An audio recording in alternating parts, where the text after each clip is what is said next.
திருநெல்வேலி மாவட்டம் திசையன்விளை கிறித்தவ தேவாலயத்தில் 2 உண்டியல்களை உடைத்து பணம் கொள்ளையடிக்கப்பட்டுள்ளது.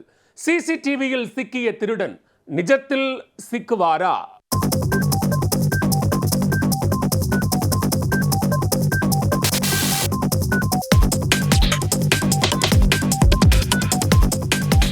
நெல்லை மாவட்டம் திசையன்விளை தினையூரணி கிராமத்தில் சலேத் மாதா ஆலயம் உள்ளது. இந்த ஆலயத்தின் நுழைவு வாயில் மற்றும் கோயிலின் உட்புறம் என 5 இடங்களில் உண்டியல் உள்ளது.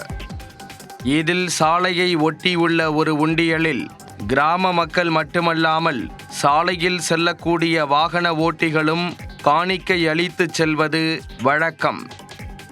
சில நாட்களுக்கு முன்புதான் திருவிழா நிறைவடைந்த நிலையில் 2 உண்டியலும் நிறைந்து பணம் வெளியே தெரிந்து கொண்டிருந்ததாக கூறப்படுகிறது. ஊர் நிர்வாக கமிட்டியினர் உண்டியலை திறப்பதற்கு முன்பாகவே 24ஆம் தேதி நள்ளிரவு மர்ம நபர் ஒருவர் உண்டியலை உடைத்து பணத்தை திருடிச் சென்றிருக்கிறார்.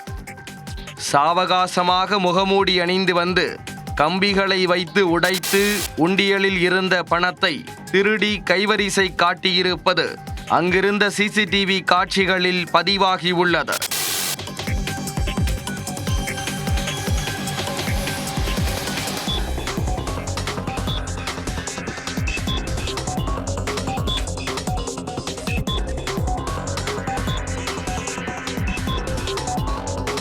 இதே ஆலயத்தில் ஏற்கனவே 2 முறை சாலை ஓரம் உள்ள உண்டியலை உடைத்து பணத்தை திருடியிருக்கிறார்கள். அந்த நேரங்களில் வழக்கு பதிவு செய்யப்பட்ட நிலையில் திருடனை பிடிக்க முயற்சி செய்யவில்லை என்று கிராம மக்கள் குற்றம் சாட்டி உள்ளனர். தற்போது 3வது முறையாக நுழைவு வாயிலில் இருந்த உண்டியல் மற்றும் மேடை பகுதியில் இருந்த உண்டியல் என 2 உண்டியலை உடைத்து கொள்ளையடித்திருப்பது கிராம மக்களிடையே அதிர்ச்சியை ஏற்படுத்தியுள்ளது.